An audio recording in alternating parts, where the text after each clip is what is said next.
Dr. Novog. He's an engineering physics second year thermodynamics prof. I'm Willow. I'm in second year of engineering physics as well. And today we're going to be discussing net zero with nuclear. How is the Ontario nuclear industry contributing to a net zero future? So I think today Ontario's nuclear portfolio supplies about 50% of the electricity. So when you think about it, it's every second light that you see on and every second EV that's being charged is being powered by nuclear energy, which is a very low carbon source.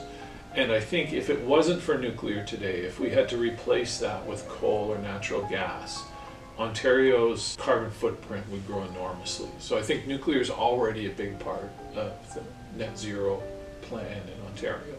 But what's really interesting today is we look at new builds that will expand nuclear's role in the energy mix. So new builds at Darlington, new builds at Bruce, and most recently the province is evaluating new builds in other locations in Ontario, which would be probably the coolest thing because Ontario hasn't looked at building a new nuclear station in a new spot in a long time, and there's a lot of work to be done there for environmental assessments and planning and resourcing and logistics, and I think probably it will be employment and jobs and growth for decades to come. How can nuclear power complement other forms of renewable energy, like solar or wind, for example? So the concept that we usually talk about is nuclear is a great base load source of energy. The energy needs in Ontario fluctuate depending on the time of day, but also on the time of year. For example, in the fall we need a lot less electricity than in the winter and in the summer. And because of that energy fluctuation, and because of the fluctuation of renewable energy like wind and solar, those are sometimes out of sync. So what you need is a form of energy that can provide a baseline for all of your energy needs, while the other forms of energy help to meet the peaks. And that's more or less the goal of most energy system planners, is to rely on renewables to meet a certain amount of the load and deal with the fluctuations, but provide the base power by ultra reliable and robust energy sources that can meet demand. I'll just add, there's a really fun story. Maybe not so fun if you live in some jurisdictions, but In Germany? Germany is an example of a jurisdiction where they really would like to move to 100% renewable mix. And it seems admirable. Everybody views this as a target for every country and every region. And it would be, except for these cyclic variations. And in Germany, what their power planning needs to consider not just the fluctuations that happen every day or every month or every year, but sometimes, maybe every 20 years, the wind, for example, won't blow for 12 weeks in a row. So you could imagine if you built your energy structure and your battery storage and everything in a way that didn't plan for this, it means every 20 years you would be without electricity for weeks and weeks and weeks. And in a modern society, it's just not tolerable. Our hospitals need electricity, our industry needs electricity, and our homes need electricity. And so I think that's a great sort of cautionary tale about how to plan for your energy market of the future. And at this point, reliance on 100% renewables just will not work. And nuclear can provide the base for us. OPG, for example, is exploring SMRs as a potential solution for the future. So how do SMRs compare to traditional nuclear power plants? And do you think they could play a significant role in Ontario's path towards net zero?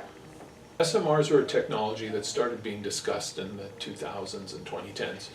And the sort of long-term vision was that if you could build reactors smaller and fabricate them entirely in a manufacturing center, so sort of how we build airplanes. If you look at how Boeing builds 777s, lots of parts come into a giant warehouse and airplanes roll off the end.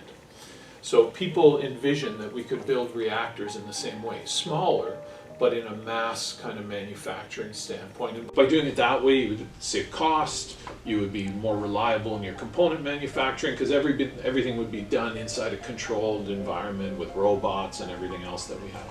What's happened is that vision is sort of split into two pathways. The first pathway they call grid level SMRs. So these SMRs, like the ones that Darlington is planning to build, are quite large. I would even not call them a small modular reactor because The SMRs are 300 megawatts, which is quite a lot of electricity. But the actual power of the reactor is almost a gigawatt of thermal power. And from thermodynamics, you know that only gets you about 300 megawatts of electricity. So those kind of grid scale SMRs are quite large. They're hundreds of feet tall. They require containment systems. It's actually more like a large reactor than what the original SMR vision was.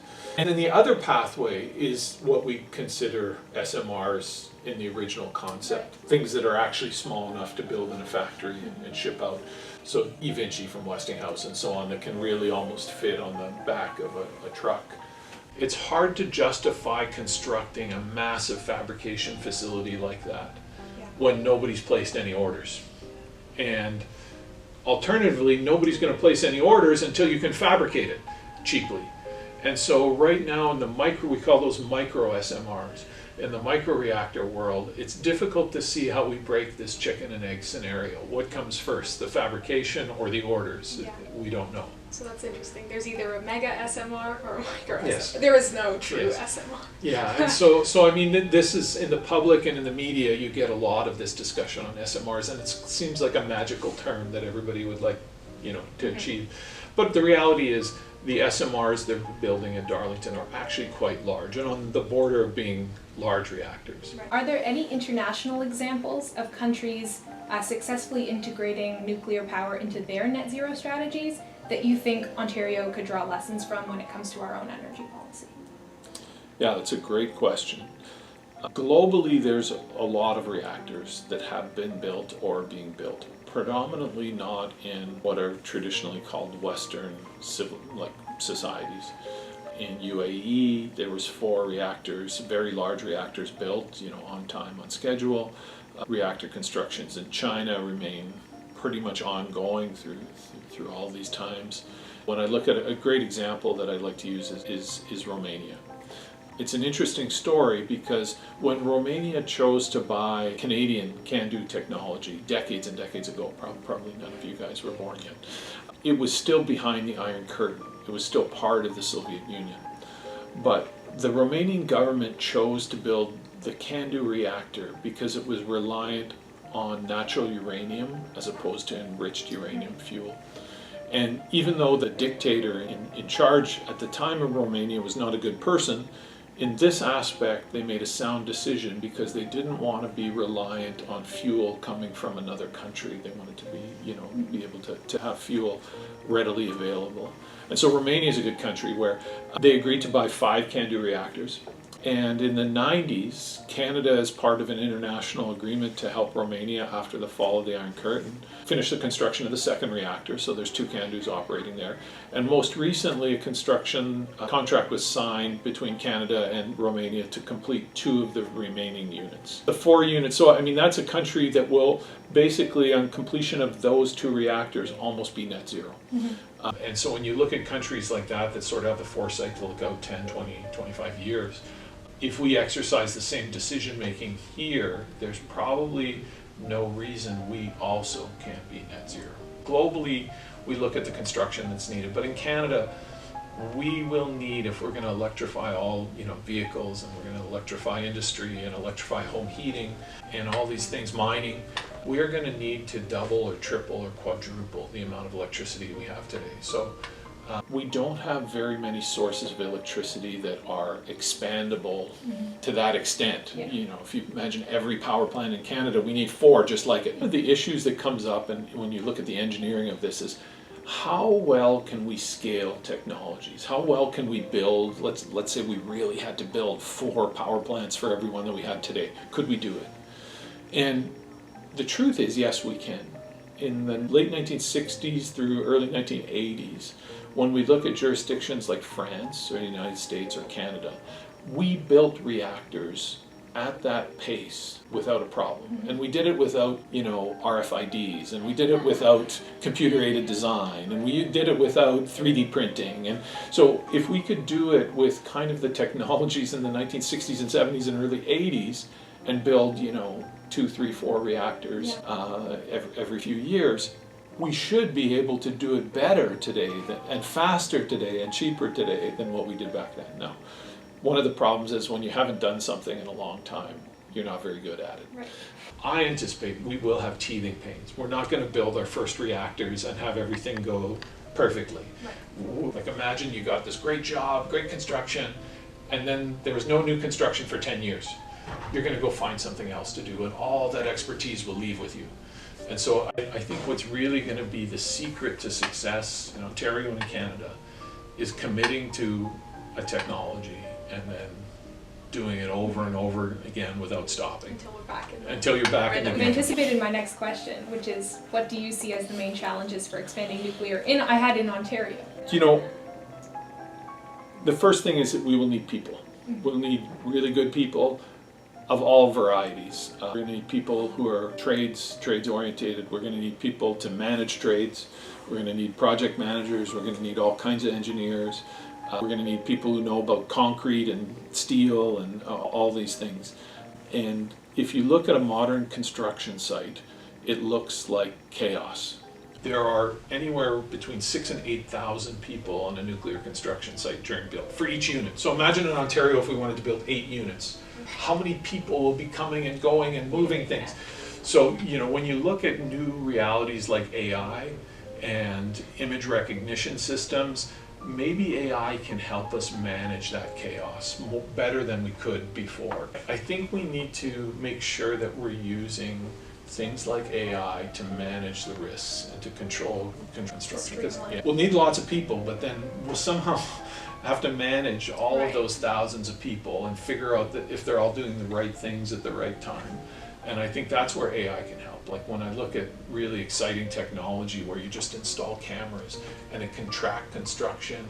You know, if I install a pipe up here, it will know the pipe was installed. So it would recognize all the features in construction that are going on, and it will compare it against the plan. Was that pipe supposed to go in today, or was it supposed to go in last week? It would be sort of an all-knowing project status at every instant. So I think AI can help a lot to mitigate the risk.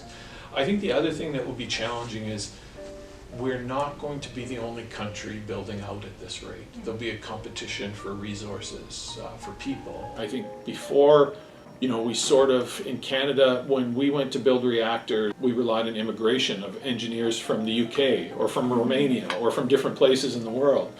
And I think because the global market for nuclear is expanding so much, that competition for resources, for people and equipment is going to be like probably the major impediment to build up. How can a student get involved with net zero and nuclear?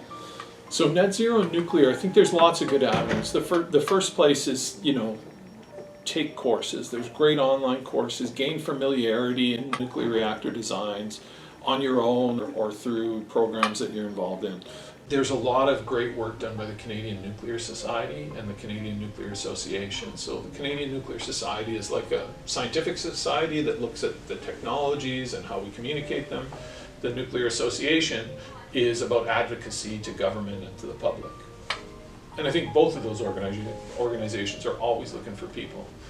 I think the other thing that I really admire is things like young generation in nuclear. For a long time, nuclear was pretty boring. The interest in nuclear was at an all-time low. It was still producing massive amounts of electricity, more electricity in the province than any other source, but it was doing it quietly. There wasn't a lot of recognition. Yeah, and it just wasn't so exciting. You know, some of the places I worked, it was, you know, any day when nuclear isn't in the headlines is a good day, because nuclear was viewed so negatively by the public. And so I think that that's changing, and I think groups like Young Generation Nuclear really help add to that excitement. So host events, talk to people, and I think, you know, the more you get involved, the more you'll get pulled in. I find that I could do things like this 10 hours a day, and I'm happy to do it because I come from a time where it was at the all-time low, where there weren't jobs, where it was difficult to see a future. Now that things have swung around completely, it's nice to see the excitement from people who are in a much younger generation. Well, that's what we aim to do here today. Great. So thank you so much. That was phenomenal.